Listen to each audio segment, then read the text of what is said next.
Gold trusted gold buyers. మీరు తాకట్టు పెట్టిన బంగారాన్ని విడిపించి ఈ రోజు ఉన్న మార్కెట్ ధరకు కొనబడను. నేను 2004 ఘర్షణ చేస్తున్న టైంలో అప్పటికే కొన్ని సినిమాలు చేసుండి విపరీతంగా జిమ్నాస్టిక్స్ చేసేవాడిని. అంటే నాకు అంత మనం చిన్నప్పటి నుంచి ట్రైన్ అయింది కాదు. ట్రైన్ అవ్వనప్పటికీ నా టైం ఎక్కువ, నా ఎఫర్ట్ ఎక్కువ జిమ్నాస్టిక్స్ నేర్చుకోవడం మీద పెట్టానన్నమాట. అది ఎంత ఇదిగా ఉండేది అంటే, నేను ఇక్కడ మధురానగర్లో ఉండి మా జిమ్నాస్టిక్స్ అంతా మాసప్ ట్యాంక్లో. ఇక్కడి నుంచి అక్కడికి వెళ్ళాలి అంటే కార్ వేసుకుని రోజు వెళ్తుంటే పెట్రోల్ బోల్డ్ అంత ఖర్చు అయిపోతుంది. ఇలా ఖర్చు అయిపోతున్నప్పుడు ఇంత డబ్బులు మరి పెట్రోల్కి అయిపోతే ఎలాగా అని చెప్పి బస్ మీద వెళ్ళేవాడిని. బస్ ఎక్కితేనేమో జనం గుర్తుపడుతూ ఉండేవారు. జనం గుర్తుపట్టి, అదేంటి సార్ మీరు ఆ సినిమాలో ఉన్నారు కదా, భయ్యా నువ్వు ఆ సినిమాలో ఉన్నావు కదా అని చెప్పి గుర్తుపడుతూ ఉండేవారు. ఏం చేస్తాం, నేర్చుకోవాలి. అలాగా చాలా ఆల్మోస్ట్ ఒక 5 years దాని మీద టైం ఇన్వెస్ట్ చేశాను.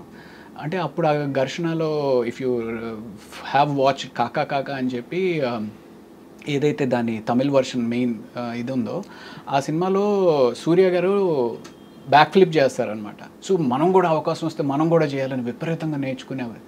సో అంత చేసిన తర్వాత నాకు కొన్ని సంవత్సరాల తర్వాత అనిపించేది విపరీతం ఇంజురీస్ అయ్యేవి. ఇంజురీస్ అయిపోయి కాలు ఇంత లావుని వాచిపోతూ ఉండేది. మీకా? సో అంటే ఆ జిమ్నాస్టిక్స్ చేస్తున్నప్పుడు ఏంటంటే బాడీ దానికి ఎకస్టమ్ అవడానికి వామిటింగ్స్ అవుతూ ఉంటాయి. ఎందుకంటే తిరుగుతూ ఉన్నాం కదా, వామిటింగ్స్ అవుతూ ఉండేవి. అంత తిరుగుతారా మీరు? అప్పట్లో ఏమో, ఇప్పుడు అంటే ఇంకా ఇట్స్ టఫ్. సో ఒక తర్వాత అనిపించింది, అరే ఇదే టైం కానీ నువ్వు ఓ కామెడీ చేయడం నేర్చుకున్నట్టయితే anything has to be learned. So ఆ కామెడీ చేయడమో లేకపోతే ఇంకోటి అయితే శుభ్రంగా ఇంకా దీనికంటే బిజీ అయ్యేవాడు కదరా అనిపిస్తుంది. బట్ నేను ఈ వెబ్ సిరీస్ ఏదైతే కోబలి అని చేశానో నాకు తెలియదు, వాళ్ళు ఏదో అనుకోకుండా వాళ్ళు వచ్చారు, అప్రోచ్ అయ్యారు, ఇది చేస్తే అందులో అన్ని ఫైట్లే. అప్పుడు నేర్చుకుంది ఇప్పుడు ఉపయోగపడిందండి. అది కాబట్టి everything has a divine design. Probably. దేవుడు మొక్కుతారా మీరు? నేను ఇప్పుడు అంత ఎక్కువగా మొక్కట్లేదండి అంత, బట్ ఇదివరకు ఒకప్పుడు విపరీతంగా మొక్కు. ఇప్పుడు ఏంటి అంటే you just are connected to the universe. అంటే నమ్మకం అయితే ఉంది definitely. So Kobali and lot of films to come. And మీకు ఏంటంటే మెయిన్గా I think all of us are waiting to see you transform very differently. Correct. మీరు చెప్పాను కదా, మీరు మంచి officer, police officer, hero Kannayya, ఒక విలన్ టైప్, ఇది ఇవన్నీ వచ్చేసాయి. పోలీసు దాని అనుబంధిత డిపార్ట్మెంట్లు అన్నీ చేసేసారు. NIA, రా అవన్నీ ఓకే చూసాం. కాబట్టి మీరు ఫుల్గా గెటప్ మారి ఒక మాసిన గడ్డంతోటో లేకపోతే ఒక పైరెట్ లుక్ తోటో లేకపోతే ఇంకో లుక్ తోటో. మీరైనా కథలు రాస్తూ ఉంటారా? నేను అస్సలు, నాకు సినిమా ఇండస్ట్రీతో ఎక్సెప్ట్ డూయింగ్ ఇంటర్వ్యూస్ అస్సలు ఇంట్రెస్ట్ లేదండి. పాటలు ఇష్టం.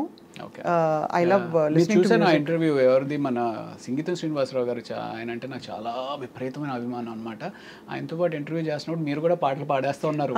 ఓహో ఈవిడికి ఎంత ప్రావీణ్యత ఉందా పాటల్లో. నేను ఐఎమ్ క్లాసికల్ పర్ఫార్మర్ అండి, సంగీతం నేర్చుకున్నాను చాలా ఏళ్ళు. ఫెంటాస్టిక్. సో ఇష్టం కూడా పాడడం. నా పర్సనల్ ఫీలింగ్ ఏంటి అంటే, పాటలు రాయగలిగే వాళ్ళు, పాడగలిగే వాళ్ళు సరస్వతి అనుగ్రహం ఉంటే కానీ చేయలేరు అనేది ఒక బలమైన నమ్మకం అండి నాకు. అంటే నేను స్టార్ట్ చేసినా సరే no it will not happen for you అనే ఫీలింగ్లో ఉంటాను. ఖచ్చితంగా అది నమ్మే వాళ్ళకి అదొక సుకృతం. అంటే ఒక మంచి దీనివల్ల జరిగేది. అందరికీ పాట రాదండి, అందులో ఇన్స్ట్రుమెంట్ అయినా నేర్చుకోవచ్చు, కానీ పాట స్వతహాగా వాళ్ళు నేర్చుకోవాలని రాసిపెట్టి ఉంటేనే జరుగుతుందని నేను feeling. Not everybody is Born music. Yeah, absolutely. I love music and I love singing and I love all the crafts of the industry, but I have never dared. ఏదో 4 సినిమాలు వేసానులే, నేను కూడా యాక్ట్ చేశాను. But I didn't enjoy it. మాది fast పేస్డ్గా ఉంటుందండి. News is always on the go, lot of activity, hectic ఇది అవుతూ ఉంటుంది. అక్కడ ఒక షాట్లో లైటింగ్ అక్కడ కూర్చోపెట్టి ఇలా తిరగండి అంటారు, అయిపోయింది, వెళ్ళి కూర్చో అంటారు గంట. ఆ టైంలో టైం ఏదో వేస్ట్ అయిపోయినట్టు ఫీల్ అవుతుందండి. అంటే పపెట్ జాబ్ అయిపోతుంది కానీ, బట్ యా అదే మోస్ట్ టఫెస్ట్ పార్ట్. నాతోటి అందరూ అడుగుతూ ఉంటారు, సార్ సినిమా ఇండస్ట్రీకి వద్దాం అనుకుంటున్నాం సార్, ఏంటి సార్ మీ ఓపిక ఉందా? రా. ఓపిక లేకపోతే మాత్రం రాబాక. షూటింగ్ వచ్చినా ఓపిక ఉండాలి, షూటింగ్ లేకపోయినా ఓపిక ఉండాలి. సో అది వచ్చే వరకు ఓపిక ఉండాలి. సో ఓపిక ఉంటేనే రా అని చెప్తా ఉంటాను. మీకు నాకు ఒకటి కామన్ ఏంటంటే, నేను వెసిట్ క్యారెక్టర్స్లో I played CBI officer. So అది right. So but like you said, ఓపిక చాలా కావాలండి సినిమా ఇండస్ట్రీలో ఉండాలంటే, to sustain the pace. And also you have to learn to be very grounded and calm and patient with everybody around. మాకు I'm exactly in an industry where everything happens ఫట్ ఫట్ ఫట్ ఫట్ తొందరగా పేసి ప్లేస్.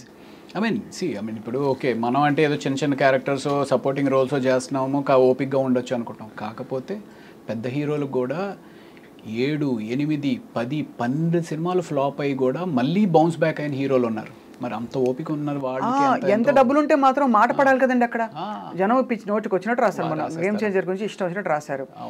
ఎఫర్ట్ లో ఎక్కడ ఏమితో లోపం లేదు. Ram Charan was at his best. Shankar గారు హెస్ డన్ అ గ్రేట్ ఇది. బట్ అండం అనేస్తారు అందరూ అనేస్తారు. నాకు రామ్ చరణ్ గారితో I have one wonderful experience. నేను ఆచార్య సినిమా చేశాను, ధృవ ఒకటి చేశాను, ఆచార్య ఒకటి చేశాను, అండ్ బ్రూస్లీ ఒకటి చేశాను. అందులో ఆచార్య షూటింగ్ చేసినప్పుడు మేము మారేడుమిల్లి షూట్ చేస్తున్నాం అనమాట. అండ్ దెన్ నాకు కొంచెం సాయంత్రం అయిపోతే ఊరికి లైట్ జాగ్. యాక్చువల్లీ ఆ టైంలో కొంచెం ఫిట్నెస్ మీద కూడా ఎందుకో తెలీదు చాలా ఫోకస్డ్గా ఉన్నాను. అదే టైంలో ఈ కోబలి షూటింగ్ కూడా జరుగుతూ ఉంది. సో జాగింగ్ చేస్తూ ఉంటే that was the first day అనమాట. ఈవినింగ్ జాగింగ్ చేస్తూ ఉంటే రామ్ చరణ్ గారు వెళ్ళిపోతూ కార్ ఆపి వెనక్కి రివర్స్ తీసుకుని, రవి మొత్తం జిమ్ సెటప్ అంతా పెట్టాను, you can go and use it అని చెప్పి అన్నారు అనమాట. Wonderful thing, such a great thing. ఒక పెద్ద హీరోకి నేను ఏదో చిన్న సపోర్ట్ చేస్తున్నాను, వెళ్ళి యూజ్ చేసుకోవాలని అవసరం లేదు. అది కూడా చిరంజీవి గారు కూడా అదే టైంలో వర్కౌట్ చేస్తూ ఉన్న టైంలో వాళ్ళ నాన్నగారు డిస్టర్బ్ అవ్వచ్చు నేను వెళ్ళడం వల్ల, but he did not think anything. వెళ్ళి చేసుకోమంటే ఎక్స్ట్రాడినరీ ఎక్స్పీరియన్స్. 12 రోజుల పాటు రోజు సాయంత్రం చిరంజీవి గారితో జిమ్ చేసుకున్నాను. అండ్ ఆ 12 రోజుల పాటు ఆ travel it self is a wonderful memory. It's a wonderful memory. ఇది కదా అసలు లైఫ్ అనిపిస్తుంది. అంటే when you travel with all these people that you love. So Acharya shooting 12 days was an amazing experience అనమాట. చిరంజీవి గారు, నేను, బెనర్జీ గారు, సో ముగ్గురమే ఉండేవాళ్ళం. సో భోజనం కలిసి చేయడం, ఆయన ఏవో ఒక విశేషాలు చెప్పడం, ఆయన ఎక్స్పీరియన్సెస్ చెప్పడం, చిరంజీవి గారు ఇంత సింపులా ఇది అన్నట్టుగా. ఆ ఫీలింగ్ అనమాట చాలా తక్కువ మందికి వస్తుంది. అండ్ మీరు ఎప్పుడైనా లైఫ్లో ఏదైనా మిస్ అయితే అరే మిస్ అయిపోయింది అని బాధపడి, లేదులే ఇది మిస్ అయింది అంటే ఇంకా మంచిది వస్తుంది అనేది ఎప్పుడైనా జరిగిందా మీకు? నేను మిస్ అయిపోయాను అస్సలు ఫీల్ అవ్వను. రైట్. ఇంకా మంచిది ఏదో వస్తుందని మాత్రం ఫీల్ అవుతుంటా. ఓకే, సో చెప్పండి అంటే సో 12 days షూటింగ్ అయిపోయింది అనమాట. 12 days షూట్ అయిపోయింది. మంచి కరోనా అప్పుడే అయిపోయి మారేడుమిల్లి షూటింగ్లో ఏంటంటే మనకు ఫోన్స్ పనిచేయవు కాబట్టి ఫ్యామిలీతో మాట్లాడాలి అంటే సాయంత్రం ఎప్పుడో ప్యాకప్ అయిన తర్వాత బయటికి ఎక్కడికో వెళ్ళి ఆ టవర్ వచ్చిన దగ్గర నిలబడి మాట్లాడేసి మళ్ళీ వెనక్కి వచ్చేయాలి. సో అలా ఉన్న పరిస్థితిలో 12 రోజులు అయిపోయింది. 12 రోజులు అయిపోయిన తర్వాత మనకి రేపు ప్యాకప్ అని చెప్పేసి ఈవినింగ్ 4 o'clock ఎందుకో ఫ్లైట్ ఎక్కాలన్నమాట. సో లేదు అదే రేపు అయిపోయినప్పుడు సో నెక్స్ట్ డే 4 o'clockకి బయలుదేరిపోతున్నాం అన్నట్టుగా ప్రిపేర్ అయ్యి ఉన్నాం. ఆ రోజు ఏదో ప్రాక్టికల్ ఇష్యూ వల్ల షూట్ కంప్లీట్ అవ్వకపోయేటప్పటికి ఇంకొక 1 day ఆ లొకేషన్ ఏదో ఫైనలైజ్ అవ్వాలి, ఇంకో 2 days ఏదో ఉండాల్సి వస్తుంది పరిస్థితి అన్నట్టుగా చెప్పారు. అరే ఇప్పటికే 12 రోజులు అయిందిరా, సరిగ్గా ఫోన్ కూడా మాట్లాడుకోలేకపోతున్నాము, ఇంటికి వెళ్ళిపోదాం అనే ఒక మైండ్ ప్రిపేర్ అయిపోయి ఉంది అని చెప్పి డల్గా అలా నేను జిమ్కి కూడా వద్దులే అనుకుంటూ సరేలే అనుకుంటే ఈడ్చుకుంటా నా బాడీని తీసుకుని వెళ్ళి ఆ జిమ్లో పెట్టా. చిరంజీవి గారు అప్పుడు జిమ్ చేసుకుంటా ఉన్నారు. ఏంటి రవి మీరు వెళ్ళిపోతారన్నారు కదా, వెళ్ళలేదా అంటే లేదు సార్ అదేదో షూటింగ్ పోస్ట్ పోన్ అయిందంట కదా సార్, మేబీ ఇంకొక రోజు ఉండాల్సి వస్తుంది అని చెప్పి అంటున్నారు సార్ అని చెప్పేసి అన్నా. అవునా సరే ఒక పని చేయి, రేపు నేను 3 o'clockకి ప్రైవేట్ ఫ్లైట్లో వెళ్ళిపోతున్నాను, నాతో వచ్చేయన్నారు. Can you imagine that? Chiranjeevi గారితో ప్రైవేట్ ఫ్లైట్లో. So that was an awesome so memory. Yeah, that on the in hindsight I would say that is a beautiful thing. ఏంటంటే ఇలా ఎందుకు జరిగిందంటే ఒక కారణం ఉంటుందని తెలుసుకోవడం, అలా జరుగుతుంది. ఎగ్జాక్ట్లీ అలా మీకు ఒక బ్యూటిఫుల్ ఎక్స్పీరియన్స్ వెయిటింగ్ కాబట్టి ఈ డిలే జరిగింది. అవును, కాబట్టి ప్రతి డిసప్పాయింట్మెంట్ తర్వాత ఒక అద్భుతం ఉంటుంది. It's great thing. సో ఇండస్ట్రీకి వచ్చి ఎంత కెరియర్లో సక్సెస్ అయ్యాము, లేకపోతే ఎన్ని అవార్డులు సాధించాము, ఎంత డబ్బు సంపాదించాము అనేది పక్కన పెడితే ఎన్నో ఒక హైస్ని చూసి జీవితంలో ఎంతో నేర్చుకుని జీవితంలో ఎంతెంతో సాధించిన మహా వ్యక్తులతోటి ట్రావెల్ చేయగలిగాం. అది చాలా పెద్ద మెమరీ అవుతుంది మీకు, మెమరీ బుక్. అండ్ దానికి తోడు మీకు supporting wife and family. Correct. చాలా and also lot of good people in your life. Right. It reflects your goodness also, Ravi Prakash garu. Maybe. So అది we look forward to seeing you more and more on screen. Thank you. నేను actually interviews అంటే పెద్ద YouTube ఇంటర్వ్యూసా ఏముంటుంది, నీ private లైఫ్ని తీసుకొచ్చి public తోటి share చేయాలి అంత ఇంట్రెస్ట్ వాళ్ళకేముంటుంది నా ప్రైవేట్ లైఫ్లో అనే ఒక చిన్న దాంతో ఎక్కువ చేయను.